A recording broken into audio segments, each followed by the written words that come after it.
우리 기독교의 신앙의 가장 기초가 되고 기본이 되고 핵심이 되는 것이 있습니다. 기독교의 영성의 가장 중심이 되는 것이 무엇이냐? 바로 부활입니다. 부활의 뿌리를 둔 것이 우리 기독교의 영성이고 기독교의 핵심입니다. 십자가와 부활, 이것은 우리에게 너무 중요하지요. 이것이 없으면 우리 기독교는 그냥 일반 다른 종교와 다를 바가 없습니다. 세상의 모든 사람들이 만들어낸 그 종교와 다를 바가 없습니다. 그러나 사람들에 의해서 만들어진 이 세상의 모든 종교와 우리 기독교와 다른 점이 있다면 바로 십자가와 부활 사건입니다. 세상의 모든 종교는 죽은 종교입니다. 어떤 신도 다시 부활한 신은 없습니다. 마호메트도 죽었고 석가도 죽었고 이 세상에 사람이 만들어낸 모든 종교는 다 죽음의 종교입니다. 죽은 신을 믿고 죽은 신을 섬기는 사람들입니다. 그런데 우리 기독교는요, 죽은 예수 그리스도를 믿는 신앙이 아닌 살아있는 예수 그리스도를, 부활하신 예수 그리스도를 믿는 살아있는 종교인 줄로 믿습니다. 그래서 부활은 교회의 연례 행사가 아닙니다. 부활은, 이 부활주일은 1년에 딱 한 번 하고 마는 그런 절기가 아니고 그런 어떤 예배가 아닙니다. 교회의 기초고 우리 신앙생활의 기초이고 그리스도인의 삶의 기초입니다. 매일 부활절로 살아야 하는 것이 바로 우리의 믿음이고 매주마다 드려지는 예배가 부활절 예배와 같은 그런 살아있는 예배가 되어야 할 줄로 믿습니다. 감격 있는 예배, 감사가 넘치는 예배, 그래서 늘 축제하는 교회, 이게 바로 매주일 부활주일로 부활주일의 부활의 믿음과 신앙을 가지고 예배하는 우리들인 줄로 믿습니다. 오늘 예수님이 제자들에게 나타나십니다. 부활해서 처음 12제자 중에 한 사람, 오늘 도마를 만나는 사건이 나오는데 그 전에 한번 예수님은 제자들에게 먼저 나타나십니다. 그래서 우리 요한복음 20장 19절부터 보면 안식 후 첫날에 예수님이 제자들을 부활하셔서 제자들을 찾아가십니다. 여러분, 누군가가 찾는다는 것, 누군가를 찾아간다는 것은 어떤 의미일까요? 왜 찾아갈까요? 저는 가끔 TV는 사랑을 싣고라는 그 프로를 보는데요. 아주 가끔 봅니다. 설교 시간에 TV 보는 얘기 제발 하지 말라고 그러는데 제가 안 하다가 어쩌다가 한번 합니다. 그 오래 전에 헤어졌던 사람을 다시 찾는 거지요. 스승을 찾고 친구를 찾고 그럽니다. 여러분, 누군가를 오래전에 헤어졌던 사람을 찾아간다는 것, 그건 어떤 의미일까요? 왜 찾겠습니까? 원수 갚으려고? 그거 아니죠. 뭔가 이전에 그 애틋한 어떤 정이 있기 때문에, 만나고 싶은 어떤 그런 마음이 있기 때문에 기회가 되면 꼭 찾고 싶은 사람이 있지요. 아마 여러분에게도 있지 않겠습니까? 누군가를 한번 꼭 찾고 싶은 사람, 한 번쯤은 만나고 싶은 이전의 사람이 있을 수 있겠지요. 그래서 여러분, 누군가를 찾는다는 것은 기억하고 싶은 일이 있거나 기억하고 싶은 사람이 있기 때문에 그렇습니다. 예수님이 부활하신 이후에 제자들을 찾아가십니다. 왜 찾아가셨을까? 오늘 제자들을 보니까 유대인을 두려워했다고 기록하고 있습니다. 그리고 예수님의 손과 옆구리를 다 보여주고 문이 닫혀 있는 그 공간을 예수님이 시 공간을 초월해서 그곳에 나타나십니다. 그럴 때 어떻게 했냐면 요한복음 20장 20절에 보니까 이 말씀을 하시고 손과 옆구리를 보이시니 제자들이 주를 보고 기뻐하더라. 제자들이 어떻게 했다고요? 기뻐했다는 거예요. 그 전에는 19절에 보니까 이날 곧 안식 후 첫날 저녁 때에 제자들이 유대인들을 두려워하여 모인 곳의 문들을 닫았습니다. 제자들이 두려워서 문을 꽁꽁 걸어 잠궜습니다. 누구도 들어오지 못하도록, 누구도 그들의 그 두려움으로 들어오지 못하도록. 그런데 그 두려움 가운데 있는 제자들을 향하여 예수님이 오셨고 제자들은 드디어 기뻐하게 되었습니다. 부활하여 제자들을 찾아오신 예수님, 말씀에 보니까 너희에게 평강이 있을지어다. 21절에 예수께서 또 이르시되 너희에게 평강이 있을지어다.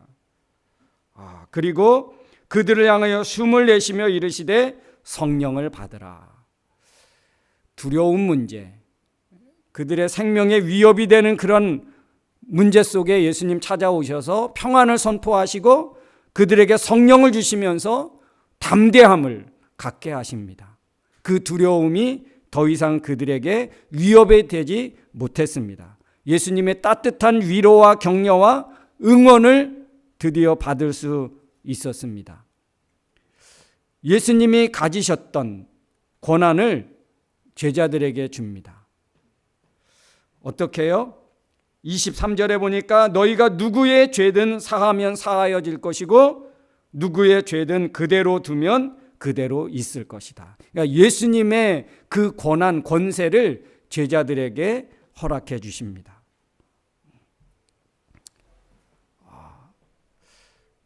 그런데 안타깝게도 그 자리에 당연히 있어야 했던 제자 도마가 그 자리에 없었습니다. 주님을 만난, 부활한 주님을 만난 제자들은 어땠을까요? 가룟 유다와 도마를 뺀 10 제자들은 부활하신 예수님의 손과 옆구리를 보고 예수님의 위로와 격려를 받은 제자들은 어땠을까요? 여전히 두려움 가운데, 여전히 근심 가운데, 불안한 가운데 있었을까요? 아니겠죠. 말씀드린 것처럼 그들은 기쁨이 충만했습니다. 그들의 두려움이 즉시로 떠나게 되었습니다. 그 마음에 평강이 임하게 되었습니다. 그런데 그 10 제자들이 누리는 그 기쁨과 평강과 하나님의 위로를 받지 못했던 도마는 어땠을까요? 여전히 불안한 가운데, 여전히 그런 어떤 불안과 두려움 가운데 사로잡혀 있지 않겠습니까? 제자들이 도마를 만났어요.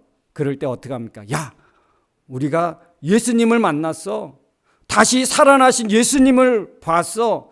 그의 손의 못자국과 옆구리에는 창자국을 다 보았어.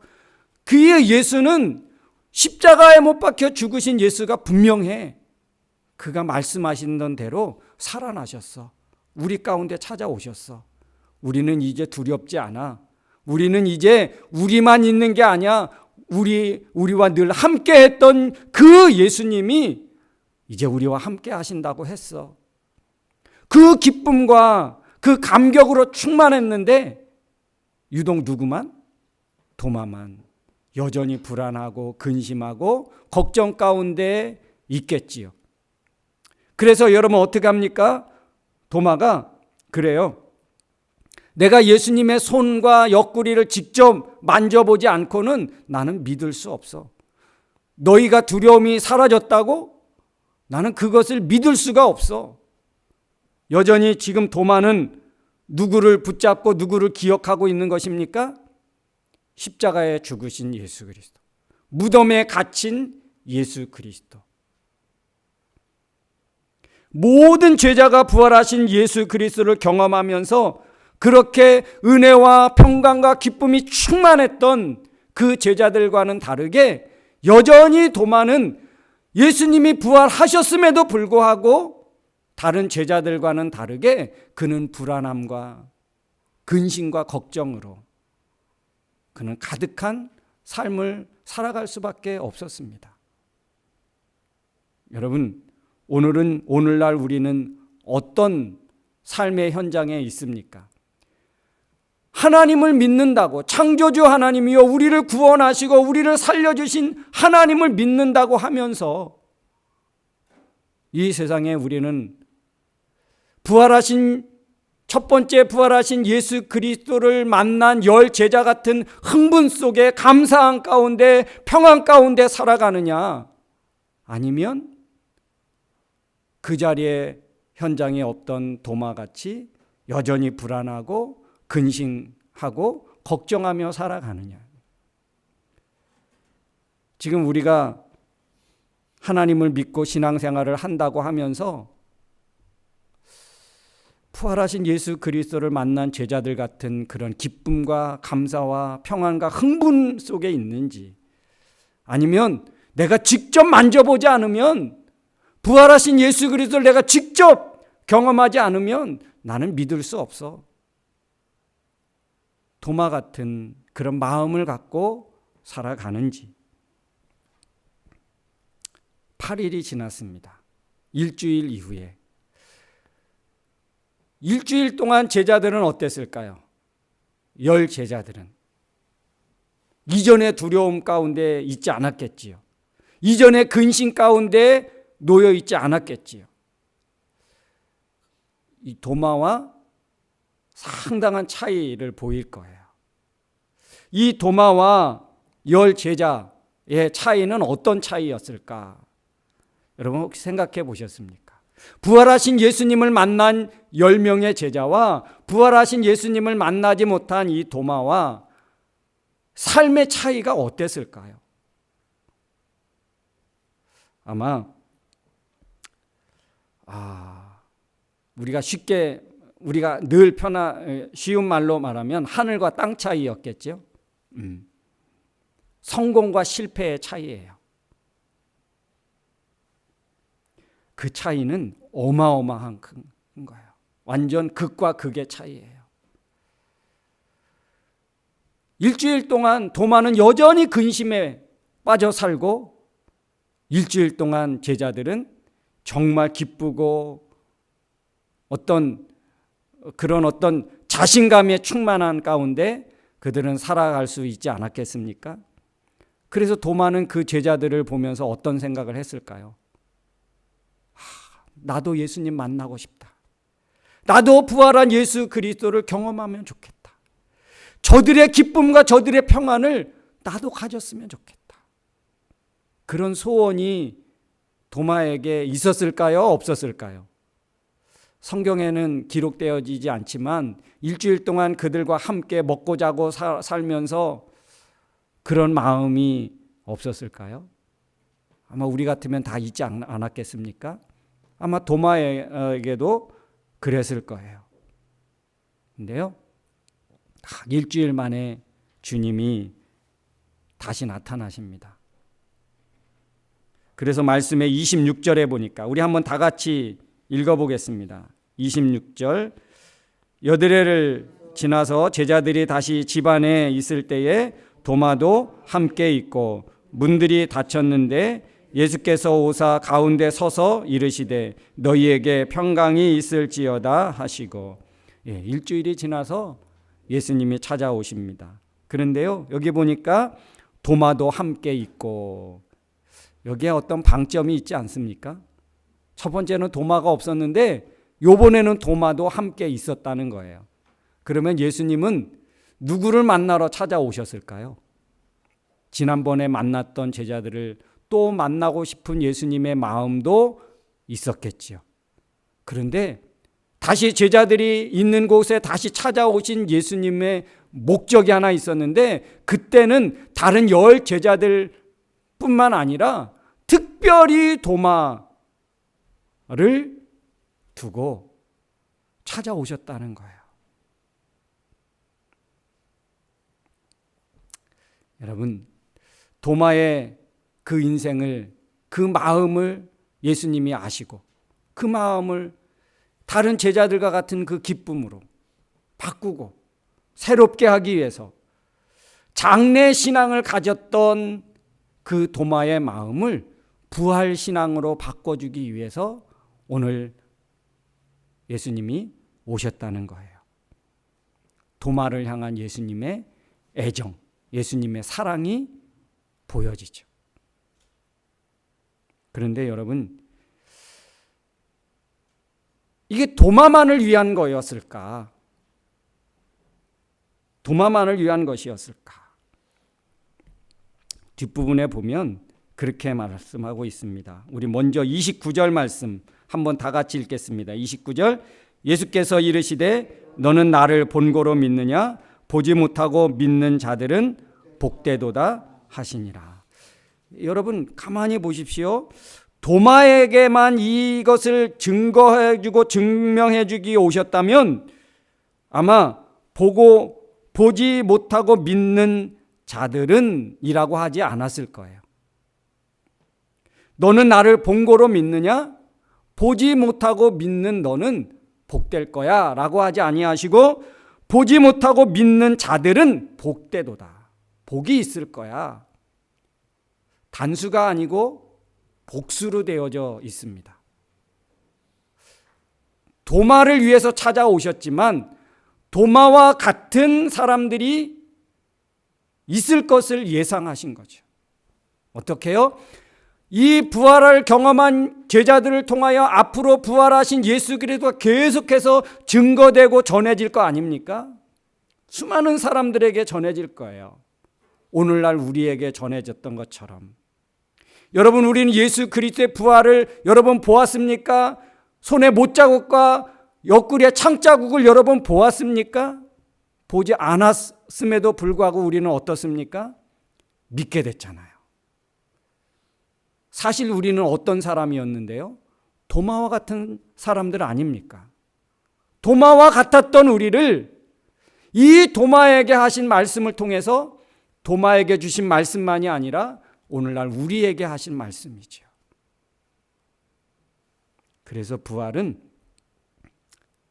우리를 사랑한다는, 도마를 사랑한다는 완전한 증거이고 증표가 되었듯이, 오늘 부활하신 예수님은 우리를 사랑한다는 증거예요.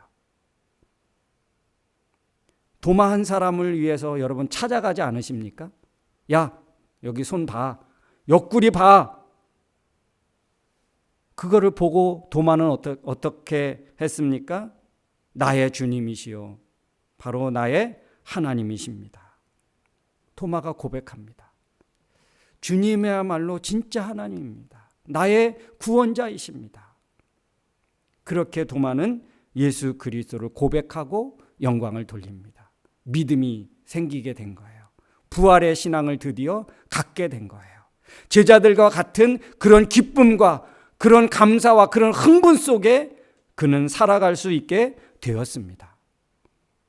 도마만을 위해서 오셨을까? 주님은요, 앞으로 오는 모든 세대를 향해서도 오늘 도마를 찾아가신 것과 같은 완성된 그 사랑을 가지고 우리에게 찾아오신 줄로 믿습니다. 도마만을 위해서 나타나신 게 아니에요. 그래서 부활만큼 우리를 사랑한다는 그런 증거는 또 없다. 더 이상 다른 증거가 필요합니까?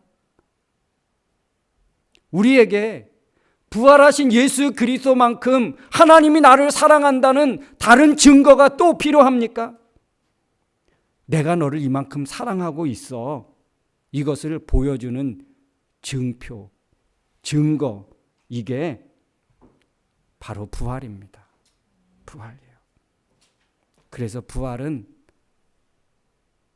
하나님의 사랑의 완성입니다. 완성이에요. 우리에게는 더 이상 다른 어떤 사랑이 사실 필요치 않은 거예요. 우리에게 완전한 사랑을 보여주셨던 것이죠.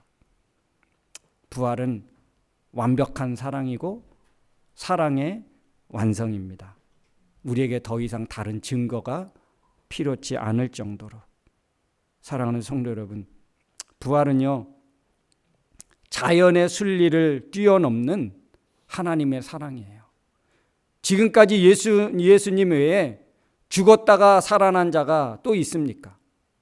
물론 성경에 나사로, 또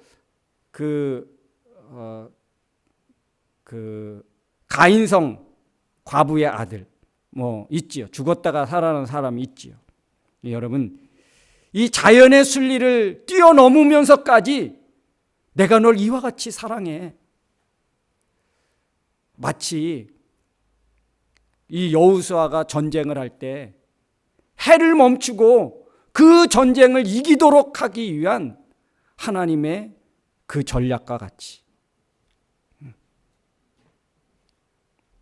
미디안과 이스라엘이 전쟁할 때 하나님이 해를 멈춰 자연의 순리를 멈추시면서까지 죽은 자가 어떻게 다시 살아나? 죽은 자는 영원히 땅에서 썩어서 흙으로 돌아가는 건데 이런 자연의 순리를 뛰어넘으면서까지 우리를 사랑하신 거예요. 당신의 모든 권한과 권리와 그 능력, 권세를 뛰어넘어서 우리를 사랑하신 뜨거운 사랑이 이 부활에 담겨져 있습니다.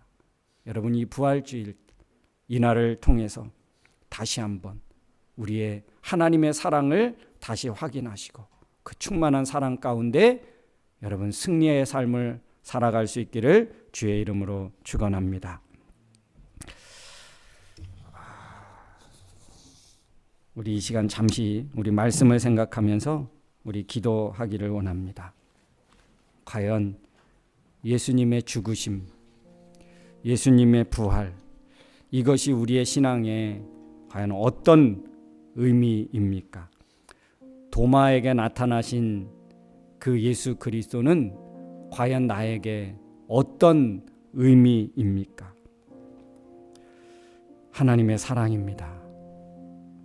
도마를 여전히 불안한 가운데 두지 않으시려는 예수님의 사랑입니다. 우리를 이 세상에 불안한 근심 걱정 가운데 살지 않게 하시는 하나님의 사랑입니다. 그 사랑을 붙잡고 하나님 당당하게 이 세상에 승리의 삶을 살게 하여 주옵소서. 우리 말씀을 생각하면서 기도하겠습니다.